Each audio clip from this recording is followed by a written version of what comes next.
So good afternoon from a relatively cold Washington, D.C. It is December 8th, right around 1 p.m. local time.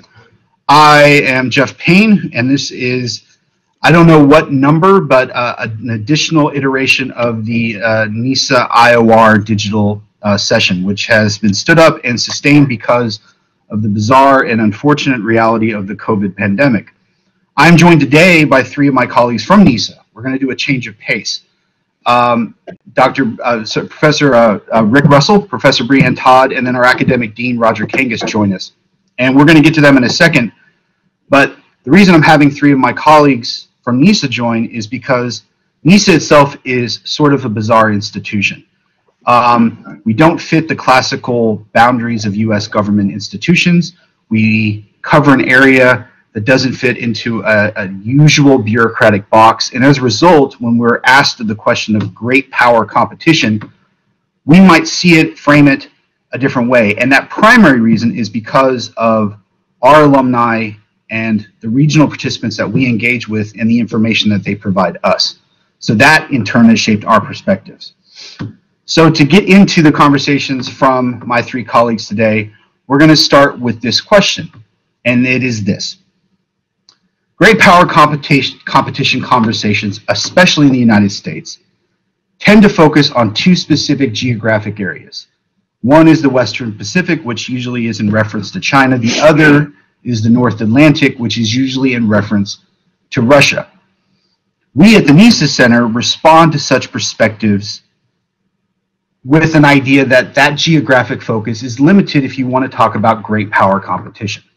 So to each of my colleagues, how would you explain why great power competition matters in the NESA area of responsibility, and how do you calculate that value statement? So if you do not mind, Brianne Todd, I'd like to turn to you first. So Professor Todd, to your response. So first, Jeff, thanks so much for having us today. It's a pleasure to be here and to be able to talk about great power competition, which is certainly one of the hottest phrases in Washington at the moment.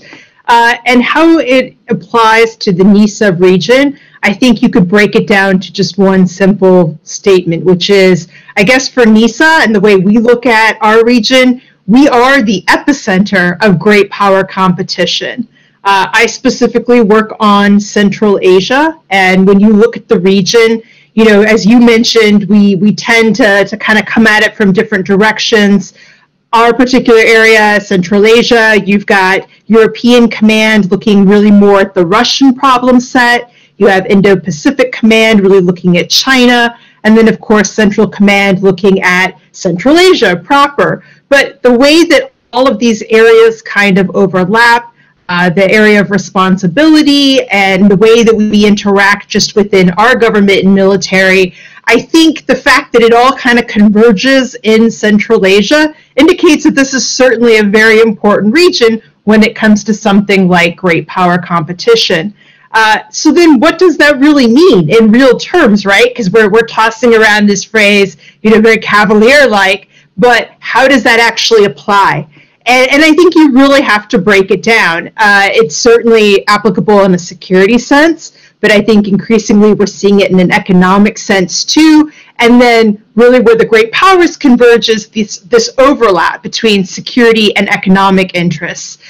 For example, with Central Asia, there's often been this assumption that, you know, Russia was kind of the power that really had the most reach in a security sense, due mostly in part to the Soviet legacy, the ties that they had to a lot of the countries in the region, just as, you know, the legacy of the Soviet Union. But increasingly, we're seeing some competition from China in that field. Now, China, of course, with its Belt and Road Initiative, has really taken more of an economic interest in the region. But increasingly, as they've kind of branched out beyond economic interests, they're starting to also get into the security realm. The United States certainly has both security and economic interests in the region. So the fact that you have all of these powers, not to mention what I would call other peripheral powers, countries like India, Pakistan, Turkey, Iran, that are also very interested in the region, tells you that this really is the epicenter of great power competition. Thank you so much, Brianne. That's a perfect kicking off point. I already have two follow-ups. We'll see if I get to them. But we'll return to Central Asia in a minute. But I want to turn now to Rick Russell. Rick, you tend to focus on the Gulf region. What are your thoughts on the same question? I appreciate the opportunity to put a little context in this. I tell you that privately, I've received a lot of, not a lot, but a good number of messages from colleagues in the Middle East in particular that have expressed concern, would be to put it diplomatically, about the impending withdraw in quotes of American forces from the Gulf. And I want to take a step back and put that into a larger context. The United States isn't withdrawing completely, entirely from the Gulf. I think what's important for colleagues to understand in the Middle East is that there's a different context. There's a different frame of reference inside the United States at looking at geopolitics writ large. I mean, this has been codified in the Trump administration's national security policy. We get the emphasis on the great power competition. And what I want to do is put that in context. Essentially, the argument runs like this, and I think it's pretty much of a bipartisan argument, by the way, not exclusive to the Republicans, but this is also pertinent to the Democratic thinking, is that for 20 years or so, 2 decades, the United States has focused a disproportionate amount of its national security resources, attention, blood, and treasure in the Middle East. And traditionally, the Middle East is a secondary, tertiary focus of traditional American national security policy, which traditionally, if you look at our legacy from World War II, has been focused on the European theater and the Asian theater. Why? Because those are geopolitical centers of power in the globe. So we've traditionally focused on those regions. We've spent more blood and resources in theaters of war in Asia and Europe than we ever have in the Middle East. So what I think this is sort of back to the future. We're returning to try to have more traditional emphasis on traditional rivalries, i.e. Russia and China, that have been neglected. Our attention, our resources have been neglected. Meanwhile, Russia has been modifying and modernizing its armed forces. Likewise, China has been doing the same.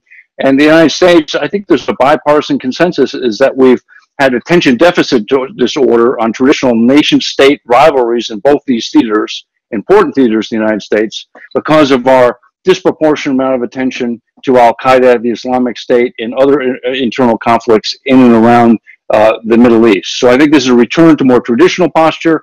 I think you're going to see it in the Biden administration, as we saw in the Trump administration. But that doesn't translate, to a complete withdrawal. And we can talk a little bit later in the conversation. There are implications. I think with Professor Todd, I would have maybe a little bit of a dispute over the emphasis of the Central Asia and Middle East theater of operations, but there's still going to be there's going to be an influence of the great power competitions in the Middle East. You can't divide the world into bureaucratic wiring diagrams. We can talk more about that in a bit. Well, thanks. I'll stop calling you Rick Russell and refer to you as Marty McFly for the rest of the session. But I think your point is well taken with the... okay, got that one, thanks. Yeah. Sorry, Back to the future. A little bit later there, thanks. Back to the future. We have to have a little levity. But I think your point is well taken, that you're simultaneously stating that we need to return to what historically have been the primary focal points of U.S. foreign policy without returning to the same methodologies that once defined us during the Cold War, which I think is where a lot of the communicative disruption has commenced when talking about great power competition. But I'll get into more. I have already questions for you. Not to put you as the final voice on this, Roger, but we'll turn to you for the same question. Already a lot covered, but the NESA region, thankfully, and ever confoundingly always provides more and more data. So your thoughts on the same question. Okay, no, and it's a great question because it could take us for the whole hour. And if we are going to go back to the future, so to speak, and we think in terms of these areas of competition in Europe and in Asia, let's not forget that most of the proxy conflicts were elsewhere. During the Cold War in particular, the Middle East, South Asia, and our friends in Africa and Latin America could also lay claim to being areas of dispute. That's going to continue. And it's interesting, in this new environment, we're going to see the NESA region. And if we look at, whether it's North Africa, and I'm thinking of Libya, or We're looking at the Levant, and maybe that's Syria, the Gulf, and Iran, South Asia, with whether we look at the broader context of India, Pakistan, Afghanistan, and yes, up into Central Asia, we're seeing areas where these larger states, for better or for worse, feel that they have a role to play, have a role they can play in it, and sometimes opposed to another state. Now, the good news is, at least in my opinion, the Cold War was an existential issue. We were looking for, and I would say the sides were looking for the defeat of the other side. I don't think you necessarily see that today, but you definitely see a desire for a particular pecking order. The Chinese would love a Sinocentric world. The Russians would love a multipolar world, with Russia being a significant pole. I think there is in the U.S. a debate of what is our role. Do we want to be the major player, or are we looking at a different kind of role? And we'll see this play out in the Biden administration, next month, starting. And so, but in all of this, it plays out in this region. It's an area of competition for sure. Interestingly, it could be an area of cooperation, but that would entail dialogue and discussion, which there's been too little of that. The other thing that perhaps is going to make it interesting, the Central Asian case is a great study of the states themselves have agency, and in fact, in much of the NESA region, we hear repeatedly, we don't want to choose. We don't want it to be either or. It's and. We are going to work with the U.S. We are also going to work with China. We may work with Russia, depending on the country in question. And so that's an issue. The last point to raise is we're also looking at an interesting perception battle going on. It's not just political. It's not just military. It's not just economic. We can resurrect the soft power domain, and in particular the perception domain. And COVID is an unfortunate data point that we're going to have to learn well. The Chinese mask diplomacy, PPE diplomacy, has paid off a bit.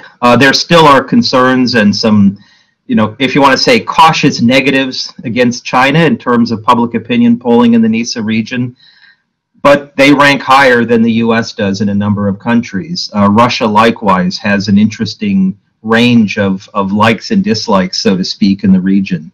And that's an area where we, the U.S., can't take it for granted that we're automatically going to be this major player in the region that dominates in the soft power realm.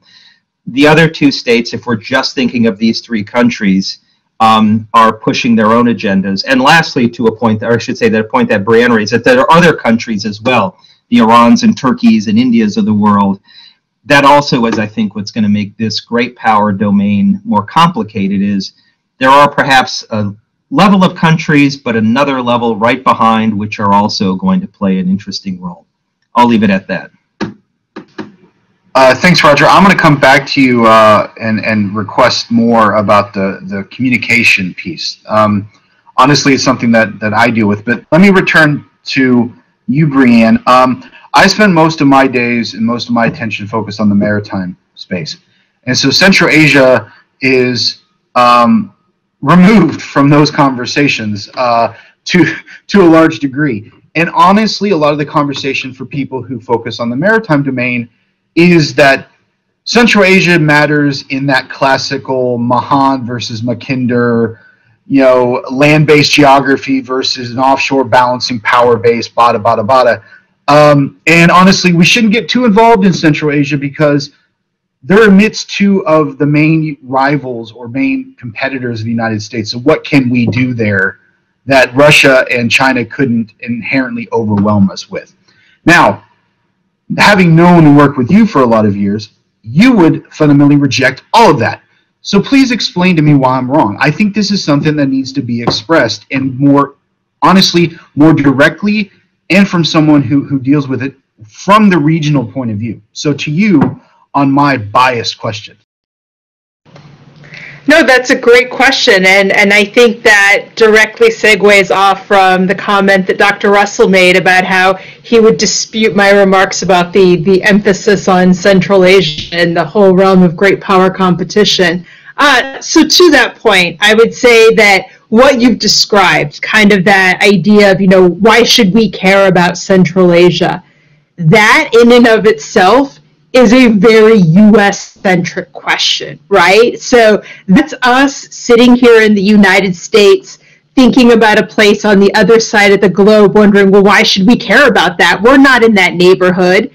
And that in and of itself is your answer, right? Just because we are not there does not mean that it is not important. And the fact that we're immediately discounting it just because we are geographically very far away does not mean that we don't have interest there. So I think then that really deserves a greater examination of, so what are our interests? And you make an excellent point, right? So, Russia, China, very much involved there. So what are their interests? And as I alluded to earlier, it's security, it's economic, but really in what realms? Well, you have natural resources, but you also have a great market for greater goods, right? Like that's why China cares about Central Asia, is that is a market. It's also a transit to other markets. And I think to just kind of back away because we see that there's not really space for us there, that in and of itself kind of tells us that this whole idea of great power competition, we're not serious about it. Because if we were serious about great power competition, if you want to compete, you compete. By not competing in Central Asia, we are essentially ceding space to Russia and China, which if that's what the U.S. ultimately decides is in our national interest, that this really isn't an area that we care about, that, better just to leave that to Russia and China, so be it. But then you're not really competing, and then you're really not looking to go after your near-peer competitors, right? Because you've already just said that there are parts of the globe where you're not interested and you're just going to give that space away. So I think that that's more of an existential question for the United States when we're looking at our own national interests, what we're looking at as far as why we care about the region. When we talk to the Central Asians, for instance, earlier this year, we put out a new strategy for Central Asia. And when you look at what our emphasis is in that strategy, the overall arching goals are things like supporting sovereignty, territorial integrity, stability in the region. And I think that those are very important goals, and I think that those are common interests that we have with those countries. But what we really need to think about is, how do you achieve those? Because those are very kind of academic, theoretical principles, but what do they mean in real life, right? So if it's things like sovereignty and territorial integrity, it means that we work with those countries on border security, on, countering violent extremism and other threats in the region. Afghanistan is absolutely a issue for the region that we are part and parcel of. And going to something that Dr. Russell said, this whole idea of kind of withdrawing from the Middle East, I would extend that to Afghanistan as well and say that regardless of what our troop levels are in Afghanistan, regardless of what's going on in the conflict there, I think we need to look at Central Asia as separate from Afghanistan in that sense, and that we have interests in Central Asia that are not directly tied to the conflict in Afghanistan. So if and when we do withdraw from Afghanistan, we will still remain partners or a partner of the countries in Central Asia. Our interests there are not going away anytime soon. That's a long answer to a very short question. It's not. And if I could use the chair's privilege to ask a quick follow-up. Because I know I've had this same conversation about certain niche issues in the maritime domain where everyone's like, yeah, of course, everything matters. But we can't be everywhere all the time. So how would you respond to that? I think you were alluding to it where like the United States has particular emphasis that we're pursuing and we should not abandon that? Is that a correct summation of what you're saying, or would you put it a different way? No, I think that's absolutely correct, and I can further detail some of those. So for example, you know, over the past 10, 15, 20 years, we've really worked on a lot of projects related to things like countering terrorism, countering violent extremism, border security, drug trafficking, countering drug trafficking. These are enduring security interests that we have with our partners in the region. This is something that we're continuing to work with them on. And it really goes to how can we enable our partners, right? When we talk about allies and partners and the importance of having a network of them, that's really what we're creating in Central Asia. And I think this goes to something that Dr. Kangas mentioned, which is we're not forcing them to choose. They're still doing security interest related things. They're still doing military training and exercises with Russia and China, and sometimes with Russia and China at the same time. So they're doing that at the same time that they're working with the United States. So they haven't had to choose which partner or partners that they prefer. But we're trying to help enable them, give them the tools to be able to work on these issues and counter these threats in their own neighborhood. And I think that that's something that we are invested in and will continue to do for the future. That's incredibly helpful, so thank you. Rick, let me turn to you now. Again, another component of the NESA area of responsibility is the wider Middle East. You already brought up some high notes about that in terms of this perception issue that the United States is going away, that it's departing, and so forth. But at the same time that is happening, one of the big stories about the Middle East, especially the Gulf in the last 10 years, has been the massive enhancement of China's regional diplomacy and regional economic footprint. And so the narrative has become the U.S. goes away, the Chinese are coming in. Now, everyone who looks at the region, whether they're of the region or they're outside of it, knows that that is a talking point that does not make sense and is not backed up by reality. But if the United States is going to re-examining its overall kind of metric by which it values where it puts its resources in a new era, leaving kind of the post 9/11 era, while China and Russia are increasingly emphasizing this very region that we may be reprioritizing. How do you navigate that? Because it's something that I struggle with in the maritime domain, talking with regional people. I mean, the Chinese have not created any overseas base in the world except at the mouth of the Red Sea. Should be a pretty clear indication of where their priorities are. So what is your reaction to that? I know there's not really a question there, but it's some of these context points that I think we need to navigate. No, that's good, Jeff. I mean, I can play off that in a couple different ways. I think that, sure, China's not elevated presence thus far in the particularly the Persian Gulf, the Arabian Gulf, if you prefer, but it's poised to become more an active player, both economically, politically, in terms of security. Even on the security front, I mean, you know, one of the things that is often overlooked is that the Chinese have close security cooperation with Saudi Arabia.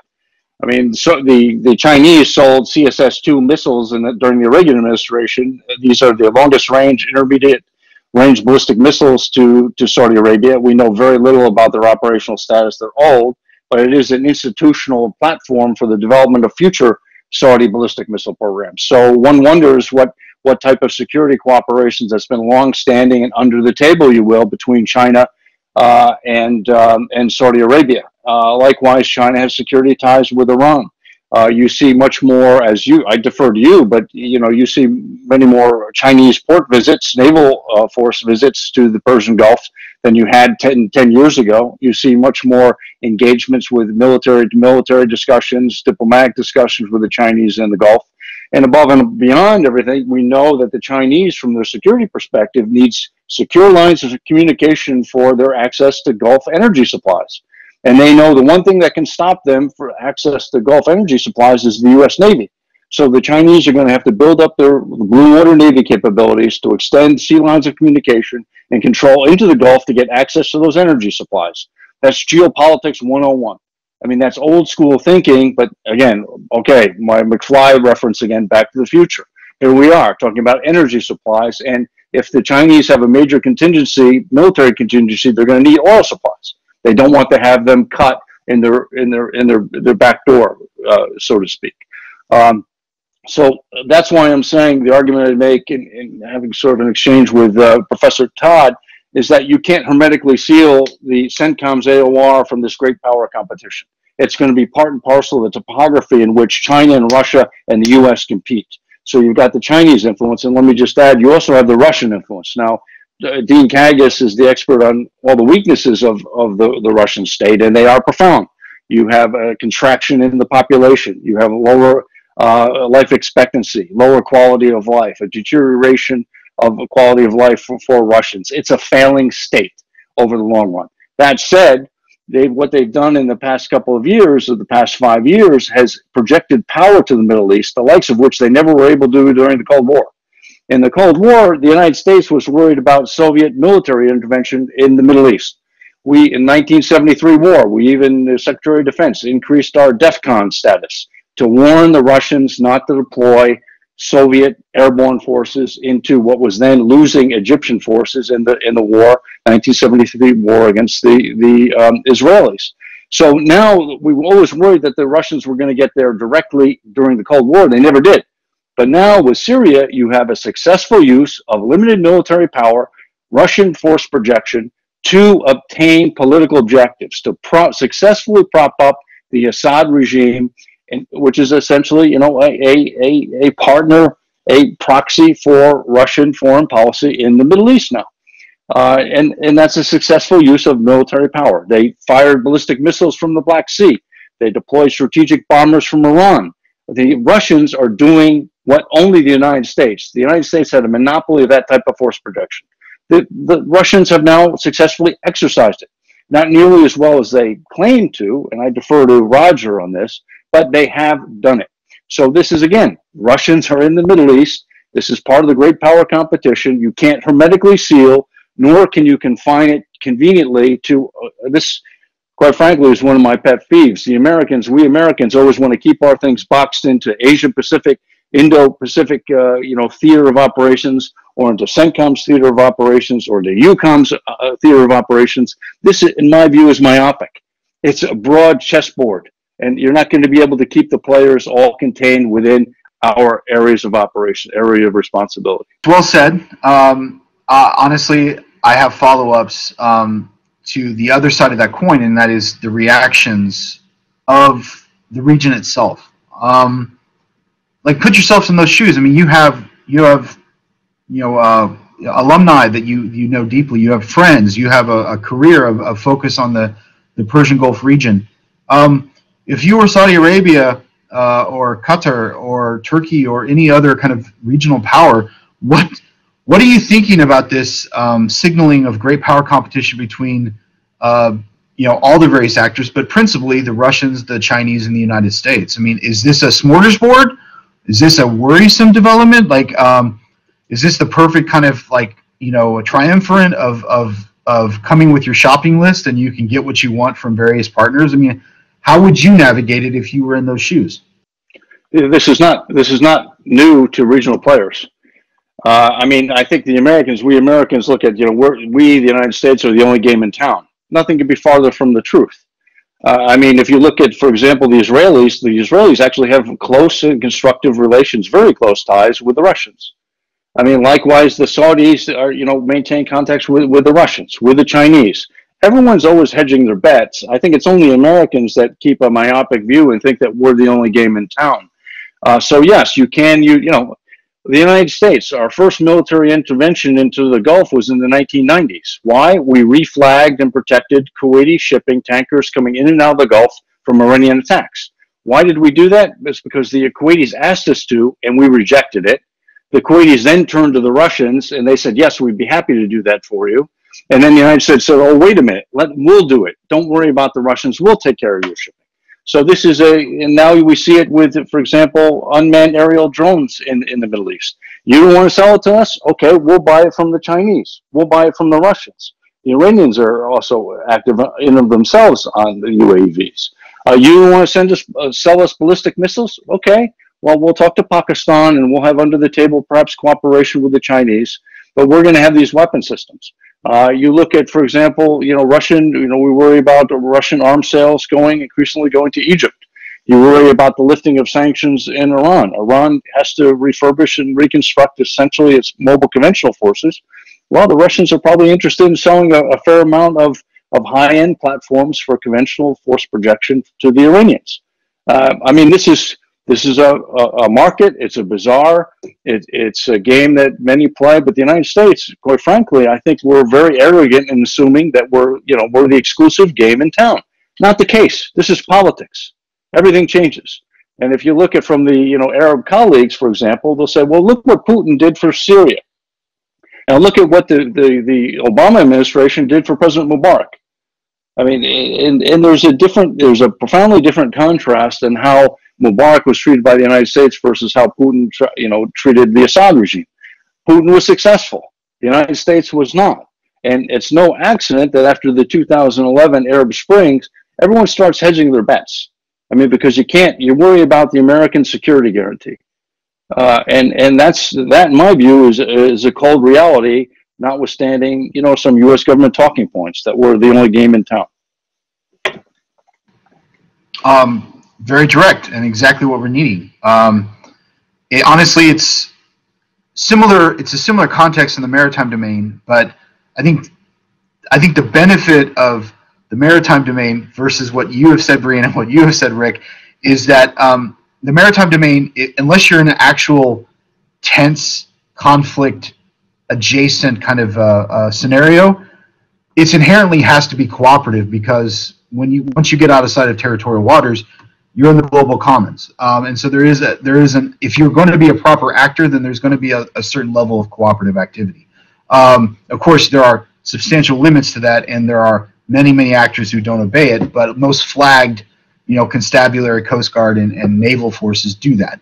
But Roger, let me turn to you. One, to do some follow-ups to maybe some of the points Rick made about Russia, their successes in the Middle East and how you interpret them. But also, I want to just pointedly ask you a question that comes up regularly. I've sat in rooms with you at least a dozen times where we have directly been asked this question. And let me just put you on the spot, because I know I can. Why is the United States right now seemingly suffering so much from this kind of narrative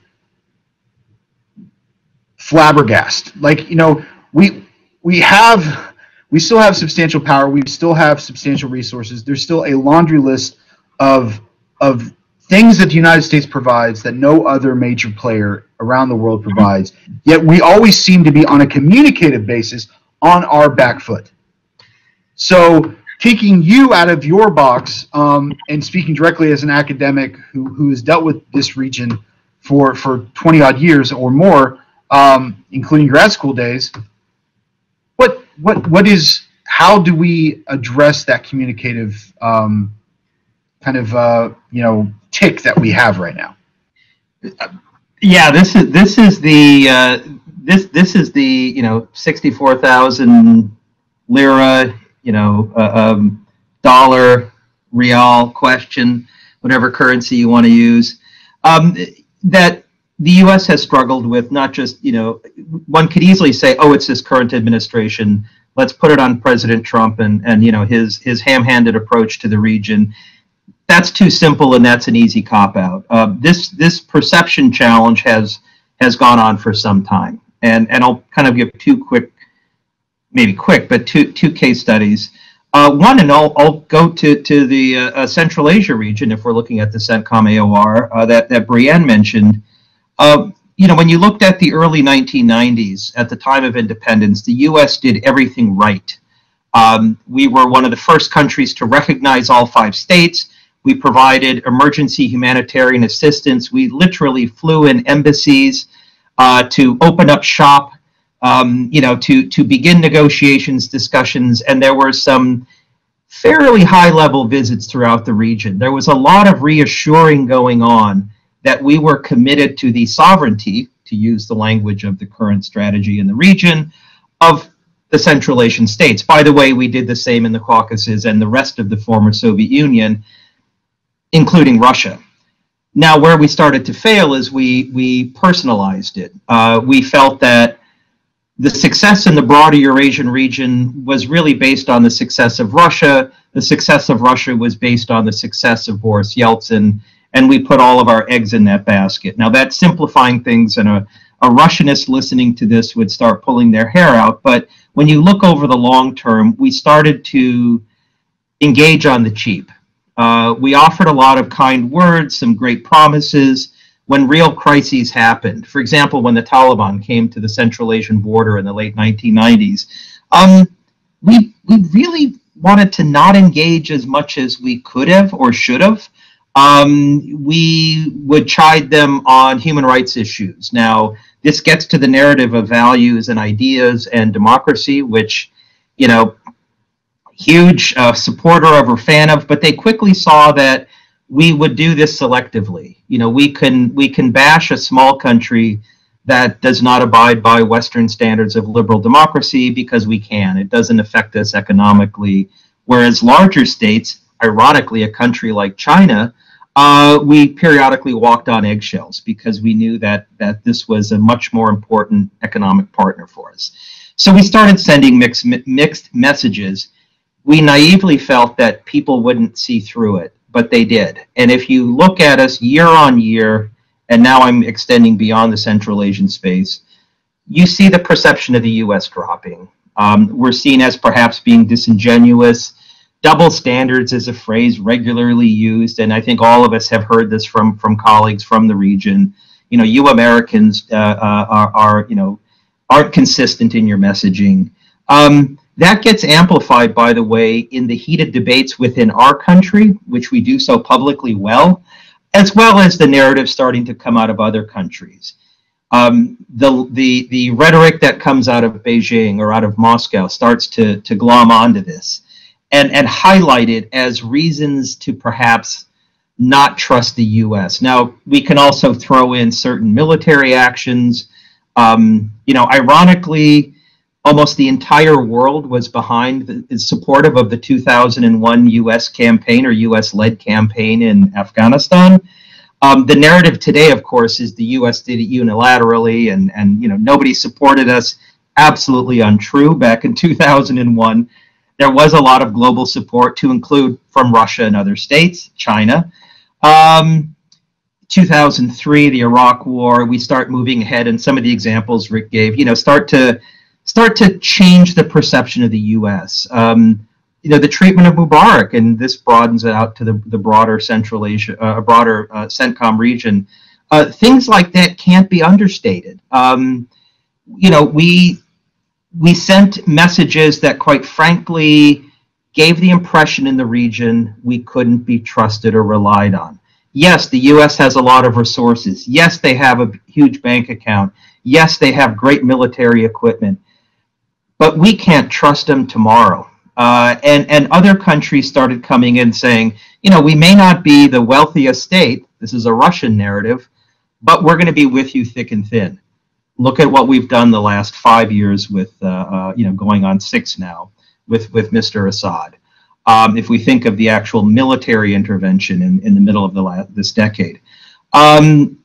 We look at China securing economic deals and some security cooperation efforts without naming and shaming, without presenting anything other than a friendship that's going to be long-lasting. And you think of the Chinese relationship with Pakistan in this regard, CPEC, and a friendship and a relationship that is, higher than the Himalayas and deeper than the deepest seas. They love to throw this out there, and it sells. And this is where we start to run into problems. Now, the irony is, of course, if you ask this of many American policymakers, people can nod their head and say, yeah, we get it, we understand it. But in order to send another message, we're going to have to staff it, and we'll get back to you in 6 months. We tend not to have the quick responses that our adversaries have, or rivals, or simply other countries. Doesn't even have to be an adversary. We don't tend to work as quickly or as efficiently on the public relations narrative that we could. There's a lot the U.S. could highlight and celebrate, things we've done right in the region, and also the fact that we've highlighted our negatives. who was the country, what was the country that probably put more spotlight on Abu Ghraib? It was the U.S., not the neighborhood. We do this to ourselves, and we ought to actually say, and we're going to improve on this. We tend to fall short of the messaging. I could go on more with that, but I'll leave it at this because I think there's probably some follow-ups you might want to add in here. So I'll leave it at that. Well, I mean, we've gone through the, I want to turn with the final kind of segment of this into the kind of happier, horizon view. I mean, you might see the horizon as being dour and full of gray skies and rough seas and so on and so forth, but usually the horizon scan is meant to be like, we see the problems today, let's start fixing them. So going around the horn to all three of you, and Roger, I'll start with you. What are one or two things that you, based upon your experiences with NESA and engagement with the region, that you would recommend either of the region or of the United States specifically to address challenges that are capable of being addressed, not pie in the sky, like we're going to get Russia to start playing by international rules, and then B, that you think would be well received in the region itself? Okay. No, good question. And if we're just looking at 1 or 2 points, what I would almost immediately say is, moving past the COVID world, because this is preventing us from engagement. But it's often these person-to-person engagement efforts with security officials and forces, also in the civilian sector with our embassies, to go back to doing what we did right before, which is go out and reach and engage with our partners in the region to make the U.S. more accessible. Right now, for example, with universities, and this is not a security issue, but more of a public relations and a national issue, international enrollment in American universities has plummeted, and I want to say by last count, 30 to 40% in the last few years.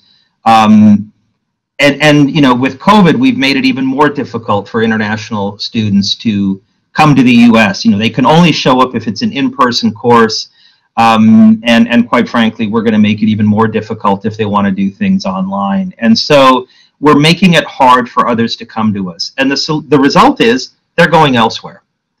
You look at international enrollment in, if they're thinking of the English-speaking world, Canada, Australia, New Zealand, the UK, and English-speaking universities on the continent in Europe are all doing much better, as well as China itself.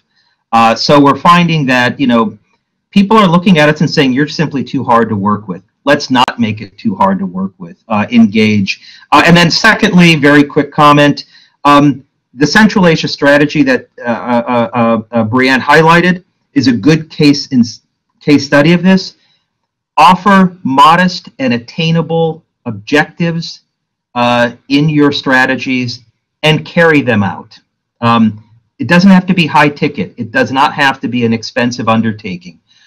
But it simply says, pay attention to the details of the documents you present to your partners and allies or friends in the region. I'll leave it at that. No, thank you. Very direct and hit the spot. Rick, if you don't mind, we're going to go in reverse order. So I'll turn it to you. Sure. I would say, first and foremost, I think we need to restore confidence in working relations with our closest and foremost security partners. Here I'm speaking of NATO in particular. We have long-standing and important security alliances, formal alliances with the NATO alliance. I think we need to restore their confidence in American power, American consistency, and American security backing. When you have the leaders of France and Germany openly and publicly questioning the commitment of the United States to come to their defenses, this, in my view, is a significant problem in international politics. Likewise, and Jeff, I defer to you, but my impression is distinctly in the Asia Pacific, we also have formal security ties with Australia that I think has suffered some wounds over the past 4 years. Security ties, I think, with Japan have been tarnished, and with South Korea. The perception is that the United States behaves capriciously, impulsively, And that's disturbing for our former alliance relationships. I think to the extent that we can, reestablish an even keel and footing in our formal security ties, I think that will trickle down to our security partners, countries with which, in the CENTCOM AOR, we have security ties, but not formal alliances. We're not formally committed to come to their defenses in the event of an open attack. But I think that will trickle down and restore confidence. But I think even equally as important, and this goes back to Dean Kangas's point, is the importance of American soft power. I mean, you can't quantify it. You can't count the number, of brigades, if you will, of soft power that we have. But I think that too has eroded over the past 4 years. I mean, the importance of American higher education, the American culture. The example of a functioning democracy to the world, I think, has been tarnished. How we behave politically, both Democrats and Republicans in the United States. I think we have to find a more even keel in our domestic politics to serve as an example on how a functioning and mature democracy operates domestically and internationally in the world. I think those are invaluable points, and I think that would go a long way to try to settle down a lot of uncertainty and angst that we see among security partners as well as former alliance members, and helps redress. I think Roger mentioned earlier the horrendous, frankly, they are horrendous international polling of public opinion of perceptions of the United States. I think we can bring that back. It will take patience. It will take consistency. It will take discipline on the American side. But I think over a couple of years we can bring that back and restore, an even keel in American national security policy. Thank you, Rick. I think your first point is an easier ask than your second with the domestic side of things. Honestly, just the cynicism there, but I think it's a well-taken point that there is a herd mentality. In fact, I was in an event last night where that was brought up, that when people feel confident about U.S. alliance and kind of the U.S. metric system, that creates a herd mentality that a lot of other smaller states want to be a part of. And so the U.S. needs to kind of really work better with its official allies, its treaty allies. This is an international relations theory point, Jeff, and I think it's do you want to balance power, or do you want a bandwagon? And from my standpoint, former Secretary of Defense James Mattis once made the point, he's never in his entire career gone to war without allies. So in my view, the United States has to have a principal focus on securing of allies and security partners for flexibility, endurance, for policy options, and for efficacy in policy in the world writ large. And the more the merrier. And I think this is something that Americans, in our own arrogance, we've forgotten the importance of allies and security partners. Thank you, Rick. Thank you. Brianne, you're the final comment on this. So you started us off. You get to end us. So any several points that you have that you would strongly encourage vis-a-vis what Roger has said and what Rick has said, you can echo or you can create your own based upon your track record. I would imagine you're going to recommend additional ones. So I agree with everything that Roger and Rick noted, but because they focused a lot on what the U.S. can do, I have some ideas of maybe, what our partners can do to kind of just throw out some ideas for consideration. I think that, there are some tough decisions to be made for all countries coming up soon, and a lot of it is due in part to COVID. In the United States, we talk about budget issues and what the cost of the pandemic is going to end up being in the long term for us, both from, just the actual pandemic itself, but then a lot of the economic damage that's been done as a result of that. I think we're going to continue to see the effects of that for a long time. We are not the only ones. I think other countries around the world are going to face similar challenges as well. And so as the United States is having to make some tough decisions about, budgets and how we're going to engage and where we're going to engage, I think other countries, including Russia and China, are going to have to do the same. And so for our partners, particularly in the NESA region, the advice that I would give is to think about what they want from the United States and that relationship. And that's a good question for the United States as well. You know, when we talk about these bilateral relationships, we're thinking in terms of mutual benefits, right? You know, how do we all meet our own national interests by coming together in this relationship? And not everything has to be accomplished. I think sometimes we have to prioritize what it is that we need to get from having that partner, from working with them. And for the US, I think oftentimes it comes down to working on maybe a niche capability. So, you know, when I look at our partners in Central Asia, I think that there are certain things that we can offer them that we are very good at, because that is a skill that we have honed over many years, and the Russians and the Chinese or other partners can maybe not offer, you know, an alternative that is as good or equal to. On the other hand, I think the countries have to look at, you know, what would they like from the United States? Maybe they would rather partner with Russia in some areas or with China in other areas. And that's fine. I think that ultimately, though, as Roger said, that's a question of their own agency, and that's a decision that they're going to have to make. Like, we can't make that for them. So ultimately, that's going to have to happen at some point. I think other ideas that I would throw out is this recognition that the United States is limited in a lot of ways on what we can do. And I'm not talking about the Department of Defense or U.S. Central Command. I'm talking about kind of our own system in the sense of, you know, what Congress allows us to do or what the legal system allows us to do. So much of what we would like to do in some of these regions, we are really not able to do because of the restrictions placed upon us. Whether it's things like, you know, American businesses wanting to go in and get engaged on some of these infrastructure projects, but knowing that they will be subject to the Foreign Corrupt Practices Act in a way that the Chinese National Petroleum Company is not. I think that recognition has to be made.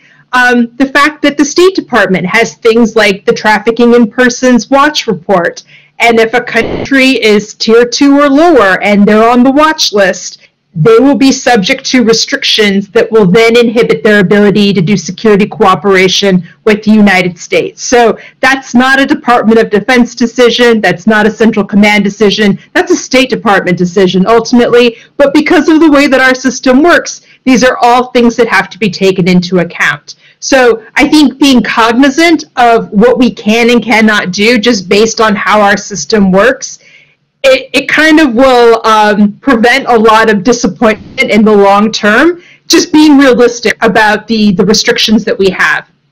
And ultimately, I would say, you know, on both sides, it's going to become an issue of bandwidth, right? We're running into this already with our partners in Central Asia, where there's so much that we would like to do, but we recognize that time, resources, and personnel dictate that we can't do it all. So, like I said, it goes back to the hard decisions. And ultimately, that's not even just a U.S. decision. That's a conversation that has to be had with our partners. So just some thoughts for consideration that I would throw out there for everyone. Thank you, Brianne. And a good kind of cake topper for the conversation that's happened. I mean, honestly, for as the person who kind of was the moderator here, I can say that one of the things that I think this conversation and one of the reasons I wanted to have it with the three of you is that the insane complication of the NESA area of responsibility would come out. And this is true of any part of the world, but the NESA region, because of the various economic, social, political, security kind of mechanisms that flow through it, it's particularly poignant right now in this stage in history of how critical it is.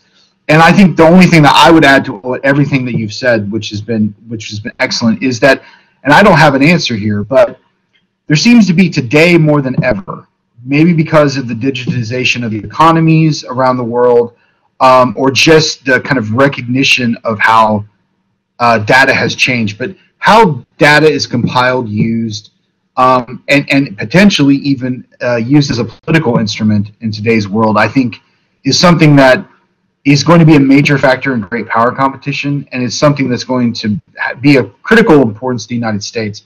Some of the people that I've followed more closely than I ever have before are these people who can translate tech talk. You know, they are tech engineers, but they also can speak to policy. They can keep one foot in each, and you see the kind of seismic shift that they're playing around with. And they may not see it that way, but from us who come from a geopolitical or international relations background, we understand the kind of strings that they're playing around with these tech conversations that matter. And it's not just things like Huawei or Apple. It's literally how data is used. The fact that, you know, in the maritime domain, 10 years ago, the fact that if I had a small fishing fleet in the Gulf of Mexico, for me to buy satellite time would be absolutely laughable. But I actually could afford that now. As a small company running like 4 or 5, you know, shrimp boats or fishing vessels in the Gulf of Mexico, I could actually get satellite time to see what temperature changes are in the Gulf that would help my yield. That's something that is just a very poignant example of how this is going to matter. But thank you all. We have a few extra colleagues in the room, so Cindy or General Wolf, if any of you want to jump in, you feel free right now at the end of the conversation.